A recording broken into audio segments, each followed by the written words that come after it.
नाज़रीन आदाब, मैं हूं खालिद शहबाज। आप देख रहे हैं गवाह न्यूज़। डॉक्टर फ़खरुद्दीन मोहम्मद को मुल्क और बैरून मुल्क की अहम शख्सियात ने मुतासर अल्फाज में खिराज अक़ीदत पेश किया। इंस्टीट्यूट ऑफ ऑब्जेक्टिव स्टडीज़ के रोए-रवां डॉक्टर मंजूर आलम ने डॉक्टर फ़खरुद्दीन मोहम्मद के इंतकाल पर गहरे रंज व गम का इजहार करते हुए कहा, कौम एक बेहतरीन शख्सियत से महरूम हो गई। डॉक्टर फ़खरुद्दीन की खिदमात गैर मामूली और नाकाबिल फरामोश है। दिल्ली के मुमताज़ माहिर तालीम और मजलिस इत्तेहादुल मुस्लिमीन दिल्ली के सदर कलीमुल हफीज़ उर्फ हिलाल मलिक ने डॉक्टर साहब की मौत को नाकाबिल बर्दाश्त सानिया करार दिया। इन्होंने 7 मई को ऑनलाइन ताज़ियती जलसे का एहतमाम किया है, जिसमें मुल्क और बैरून मुल्क से माहिर तालीम और हमदर्दाना कौम हिस्सा लेंगे।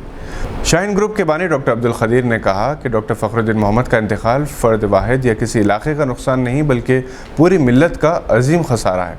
ये बहुत तकलीफ़ की घड़ी है। डॉक्टर साहब को हमेशा मिली इदारों की फ़िक्र लगी रहती थी। गुज़िश्ता 25 साल से शाहीन इदाराजात की हर तरक्की पर वो मसरत का इजहार करते और भरपूर हौसला अफजाई फरमाते।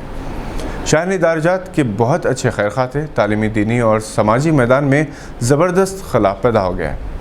शिकागो में मुक़ीम मुमताज़ ऑन्कोलॉजिस्ट डॉक्टर तजम्मुल हुसैन ने कहा कि दूसरों की भलाई डॉक्टर साहब की खुसूसियत थी। इन्होंने डॉक्टर साहब को खिराज अक़ीदत पेश करते हुए कहा कि कौम के लिए जो इनकी खिदमत थी इसे अल्फाज में बयान नहीं किया जा सकता। वो मिली इत्तेहाद के अलमबरदार थे। डॉक्टर मोहम्मद कुतुबुद्दीन माहिर नफ्सियात शिकागो, आर्किटेक्ट अब्दुर्रहमान सलीम, जनाब इफ्तिखार शरीफ, सऊदी अरब से जनाब यूसुफुद्दीन अमजद, रहमान बेग, मोहम्मद अली नैयर, जलील अंसारी, हैदराबाद से तामीर मिल्लत के अहदेदार और कान के अलावा मुश्ताक मलिक, सदर तहरीक शब्बान ने खिराज अक़ीदत पेश किया। नौजवान सहाफ़ी रूबी टीवी के हेड डॉक्टर मोहम्मद आसिफ अली ने डॉक्टर फ़खरुद्दीन मोहम्मद की मौत को नाकाबिल तलाफ़ी नुकसान करार दिया। डॉक्टर फ़खरुद्दीन मोहम्मद, जिनका 5 मई की दोपहर इंतकाल हुआ था, बाद नमाज इशा इहाते हज़रत अब्दुल्ला शाह साहब रहमतुल्लाह अलैह में सुपुर्द लहद किया गया। इस मौके पर doctor Yusuf Azam, doctor Wasif Azam, doctor Latif, doctor Iftikharuddin, जनाब M.A. Azeem, chairman Alhamd foundation, Waheeduddin Azmi, doctor Syed Fazil Hussain Parvez, doctor Mohammad Abdul Rashid Junaid, मौलाना मोहम्मद एहसन अल हमूमी मौजूद थे। कोरोना के मुतासरीन के इलाज के लिए सानिया मिर्ज़ा ने अतिया जमा करने की मुहिम शुरू की है। इस नेक मकसद के लिए इन्होंने आवाम को फ़राख दिली के साथ अतिया देने की अपील की है। साबिक़ जस्टिस सुप्रीम कोर्ट मरकंडे ने 7 मई को जुम्मतुल विदा के मौके पर तमाम गैर मुस्लिम भाइयों से रोज़ा रखने की अपील की। अपने ट्वीट पैगाम में उन्होंने बताया कि वो गुज़िश्ता 25 बरस से जुम्मतुल विदा को रोज़ा रखते हैं ताकि अपने मुस्लिम भाइयों के साथ यगानियत का इजहार कर सकें। इससे फ़िरक़ा वाराना हम आहंगी पैदा होती है।